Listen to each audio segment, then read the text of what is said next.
Gundam Versus, the new era for the Gundam Versus series. If you have never played a Gundam Versus game before, this Gundam 101 series will explain the core basics to help you decide on how you want to approach your actions on the battlefield to achieve your victory. First and most important thing to cover is movement within the game. Without the realization to properly navigate around the terrain, and trying to learn anything before this will be difficult for a player to accomplish. As you may have already realized from watching What is Gundam Versus, all players in the match automatically target the opposing player, depending on the directional input the player chooses to use. This will make their character move a certain way. If you input the direction forward, you can see that your character will move directly forward. This is the same result when the player inputs the direction in reverse, which makes the character walk towards the player's screen. However, when you try to move left or right diagonally, you will start to notice that the character you are controlling doesn't move in a straight line. Instead, the player actually orbits around the target that they are looking at. This is actually confusing at first for many new players, and can be disorientating if the player doesn't realize that their character travels around their target when traveling horizontally.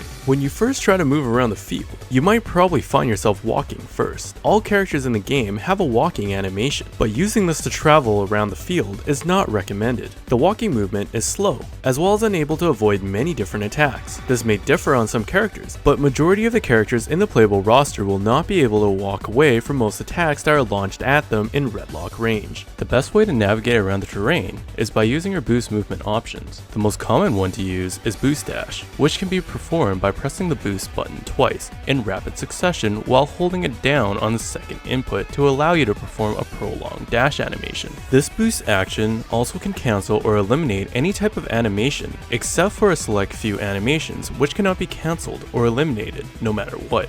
Characters have different behaviors for traveling with their boost meter. Most characters fly using Boost Dash, while others travel on the ground when using the same movement option. Some characters even fly towards the ground if you try to elevate them with Boost Dash. Moving with Boost Dash is much faster and can avoid attacks. This still doesn't guarantee a successful dodge, as this movement doesn't actually disable guidance tracking homing properties from attacks.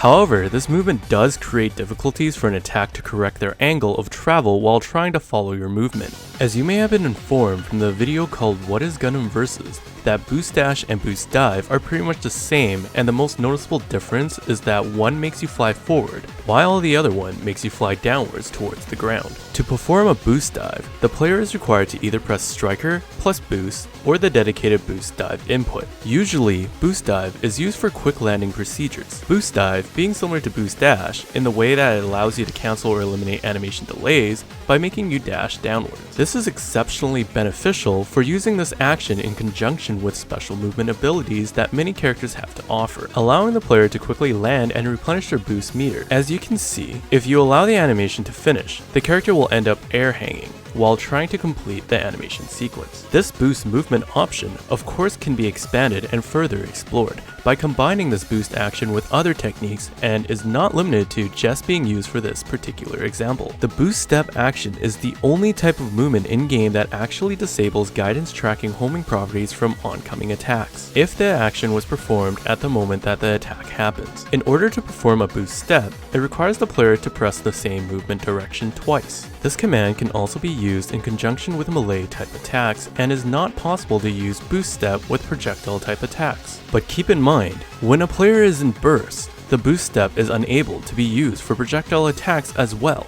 and not just exclusively to melee type ones. Understanding all the information previously mentioned will allow you to further understand some of these movement techniques that players use to travel on the field. These techniques all are used for different situations, and how you as a player chooses to apply them is completely up to you. Fuwa. Fuwa basically means fluffy, airy, or light, and can be interpreted as walking on air, a translation from Japanese to English for this particular definition. Just like the name intended to be, it means for a player to hop in mid-air. This can be used right before you land, so that it makes your landing timing less predictable. Fuwa Step. This allows the character to boost step and then tapping the boost once immediately to allow the player to hop in mid-air while stepping. This will grant the player to boost step in a different motion that is tricky for incoming attacks to hit them properly. Some players may refer this as a boost step hop instead of calling it a Fuwa Step. Fuwa Dash. Just like mentioned before with Fuwa Step, Fuwa Dash can also be called boost hop.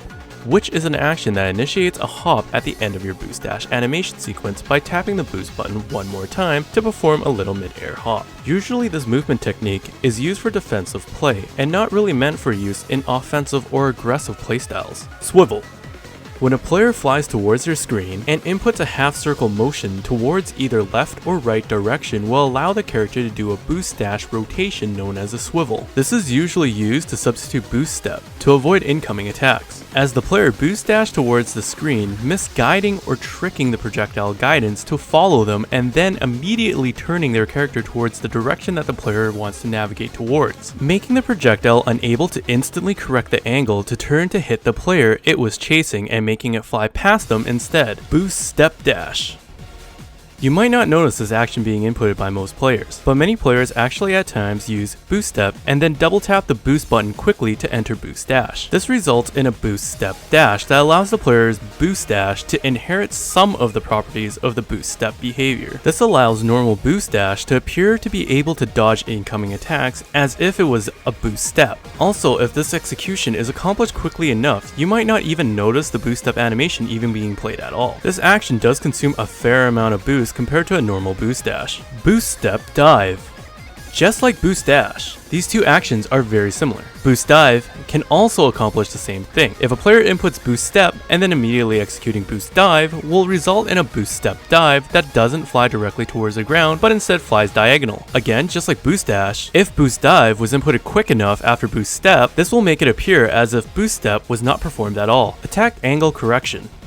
You may sometimes wonder why some players don't ever trigger an animation where the character fires a projectile and having them stuck or linger in mid-air, which is known as a vernier, forcing them to boost dash or boost dive out of that animation if the player has any boost left over to do so. Usually players will do a few things to correct their angle of attack so that they will avoid the situation from happening. The most common action used are either to perform a swivel action to correct the player's angle of attack manually, or to use a melee attack and then boost step out of the animation to correct the way the character is facing automatically, allowing you to initiate an attack more properly. As the vernier animation that plays makes the player stuck airborne only if you do an off-angle attack, which will force the game to take control of your character and make them automatically turn around towards the target. As long as this doesn't happen, you will save yourself a lot of boost from your meter being used. Keep in mind, some attacks in-game, however, will trigger vernier even on angle, as that is how the attack property behaves and there is nothing a player can do other than using boost dive or boost dash to cancel it. Mobile Armor Mode. This ability is not available for all characters. However, for the ones that do have access to the mobile armor mode, players can use this to their advantage to travel around the stage reserving their boost meter. As the mobile armor mode, which is known as MA mode for short, uses less boost from their boost meter than normally using boost dash and retains a similar speed property to the boost dash action. To perform the transformation into MA mode, it requires the player to hold the boost button down while trying to initiate a boost step command. Special action movements. Much like how MA mode is not available for all characters, the special movement ability that some characters can use are also not available for all characters. This movement command differs from character to character. Some can use these types of commands until their boost meter runs dry, while others have an ammunition count or cooldown upon their usage. How to use these special action movement abilities are really up to you, as every character in the game has their uses for these types of abilities, and to perform this action differs on every character. So you will have to explore how to execute their attacks that allow them to travel across the map more effectively on your own, as covering each individual character's button commands would probably take forever to go through while trying to keep this video short. Break Cancel is an ability that some boost dash ground type characters have. This technique requires a player to initiate an action at the end of their boost dash sequence to allow them to avoid the penalized system that was in place to punish players for overusing their boost meter. Step Break.